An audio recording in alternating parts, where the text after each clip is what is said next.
जय हिंद साथियों, लक्ष्य डिवीजन चैनल पर आप सभी का हार्दिक स्वागत और अभिनंदन है। आज हम लोग एक टॉपिक लेकर आए हैं। उस टॉपिक का नाम है अग्निवलय, रिंग ऑफ फायर।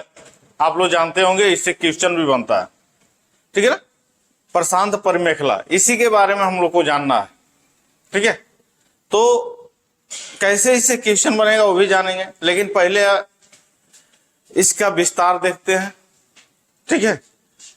कौन कौन से देश इसके अंतर्गत आ जाता है वो देखते हैं। इनसे संबंधित कौन कौन से प्रमुख ज्वालामुखी हैं वो देखते हैं। यही इस पूरे चैप्टर में वीडियो में रहेगा। आप लोग अंतिम तक ये वीडियो जरूर देखिएगा, और जब वीडियो देखिएगा आपको पसंद आएगा तो लाइक भी कर दीजिएगा, कमेंट भी कर दीजिएगा, साथ ही साथ अपने मित्र मंडली में शेयर भी कर दीजिएगा।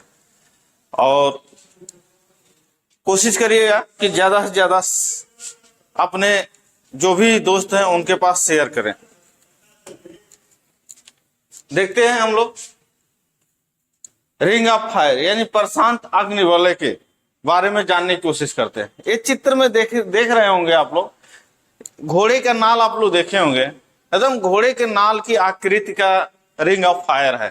और ये है क्या, तो प्रशांत परिमेखला यानी प्रशांत जो महासागर है उसके चारों तरफ एक घोड़े के नाल की आकृति में जो क्षेत्र है वो पूरे विश्व का लगभग 2/3 ज्वालामुखी वहीं आता है, और भूकंप भी लगभग 90% उसी क्षेत्र में आते हैं। इसलिए उसे अग्निवलय नाम भी दिया गया है। क्या नाम दिया गया है? अग्निवलय नाम ही दिया गया। ध्यान दीजिएगा, अग्निवलय नाम ही दे दिया गया है, यानी रिंग ऑफ फायर बोला गया है। क्या बोला गया है? रिंग ऑफ फायर बोला गया। तो इसके बारे में जानते हैं, इसकी विशेषता पहले देखते हैं। प्रशांत महासागर के किनारों पर स्थित, यही जो देख रहे हैं आप लोग, यही प्रशांत महासागर के किनारों पर स्थित एक पथ मतलब आप लोग जानते हैं रास्ता होता है यानी मार्ग होता है, जो सक्रिय ज्वालामुखियों एवं सतत भूकंपों की विशेषता से युक्त है। सक्रिय ज्वालामुखी यानी जो वर्ष भर जिस उद्गार से विस्फोट होता रहे उसी को सक्रिय ज्वालामुखी कहते हैं, ठीक है ना। तो सक्रिय ज्वालामुखी एवं सतत भूकंपों की विशेषता से युक्त है।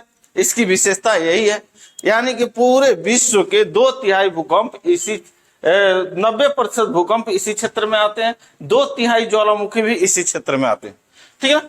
तो देखते हैं, पृथ्वी के अधिकांश ज्वालामुखी विस्फोट यानी 75, अभी बोला गया ना 2/3, और भूकंप 90% यही देखे जाते हैं इसी क्षेत्र में। आप लोग देखिएगा, यहाँ एक देखने को मिल रहा होगा आप लोग को, पर्वत जैसा यानी टीले जैसा बनाया गया है, वो सब ज्वालामुखी है। सब क्या है? सब ज्वालामुखी दर्शाया गया है, ठीक है।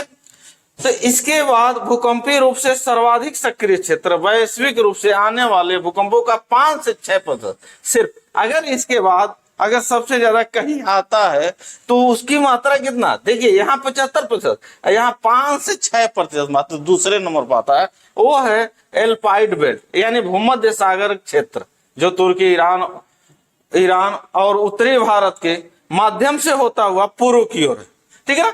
तो पहले नंबर पे जो है भूकंप के क्षेत्र में, ज्वालामुखी और भूकंप के क्षेत्र में, वो कौन सा है?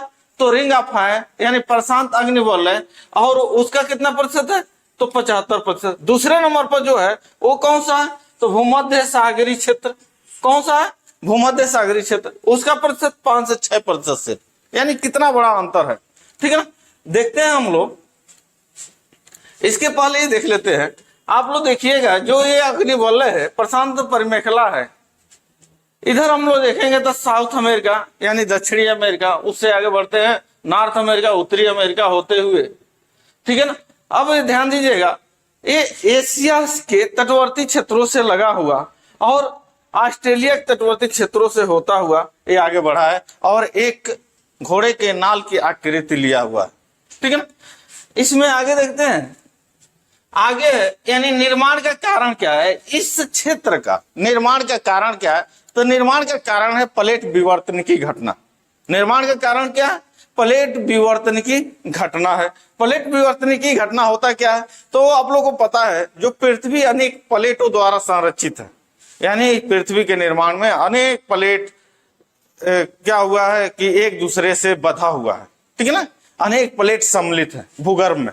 तो उन्हीं प्लेटों में आप लोग देखेंगे, जब 2 प्लेट आपस में घर्षण करता है तो भूगर्भ में ऊर्जा उत्पन्न होता है, और ऊर्जा उत्पन्न होता है तो वही ऊर्जा ऊपर को आने को उत्प्रेरित रहता है, और जो ही एक नालिका बनाते हुए, एक दरार बनाते हुए वो ऊपर को आ जाता है, विस्फोट हो जाता है, तो ज्वालामुखी कहलाता है। अगर वो दरार नहीं बना पाता है, सिर्फ ऊपरी तल से पृथ्वी के यानी क्रस्ट से टक्कर मार देता है और कंपन पैदा कर देता है, तो भूकंप हो जाता है। तो ध्यान दीजिएगा आप लोग, निर्माण का कारण क्या है, तो प्लेट विवर्तन की घटना, यानी पैसिफिक प्लेट। यहाँ जो प्रशांत परिमेखला हम लोग पढ़ रहे हैं उसमें याद रखिएगा कौन सा प्लेट, तो पैसिफिक प्लेट का कम सघन प्लेटों के साथ। पैसिफिक प्लेट काफी सघन प्लेट है और बोल रहा है कि कम सघन प्लेटों के साथ परस्पर क्रिया करना, यानी कि टकराना। क्या टकराना? यानी घर्षण करना, यानी एक प्लेट दूसरे प्लेट में लगातार घर्षण कर रहा है, ठीक है ना, वही क्रिया बोल रहा है कि क्रिया, परस्पर क्रिया करना। आप लोग देख रहे होंगे यहाँ लिखा है प्लेट 1 प्लेट 2। ये प्लेट 1 और प्लेट 2 दोनों आपस में क्या करता है, घर्षण करता है। या एक प्लेट में तनाव पैदा होता है तो प्लेट टूटता है, ठीक है ना। दो तरफ से एक प्लेटों पर दाब पड़ता है तो प्लेट मुड़ता है, और जब प्लेट मुड़ता है तो वलन की क्रिया आ जाती है, और वलन की क्रिया होती है तो वहां एक वलित पर्वत का निर्माण होता है। जैसे हिमालय, आप लोग जानते हैं हिमालय किस प्रकार के पर्वत का उदाहरण है, तो वलित पर्वत का उदाहरण है, ठीक है। तो यहाँ आप लोग देख रहे हैं इसी क्रिया द्वारा, यानी प्लेट विवर्तनिकी द्वारा ही एक प्लेट दूसरे प्लेट से घर्षण कर रहा है, जिसके वजह से ज्वालामुखी की क्रिया उत्पन्न हो रही है और ज्वालामुखी विस्फोट हो रहा है, ठीक है ना। तो एक प्लेट विवर्तनिकी घटना एक दिन अलग ही एक टॉपिक होगा, अलग वीडियो बनेगा। हम लोग आते हैं रिंग वलय पे।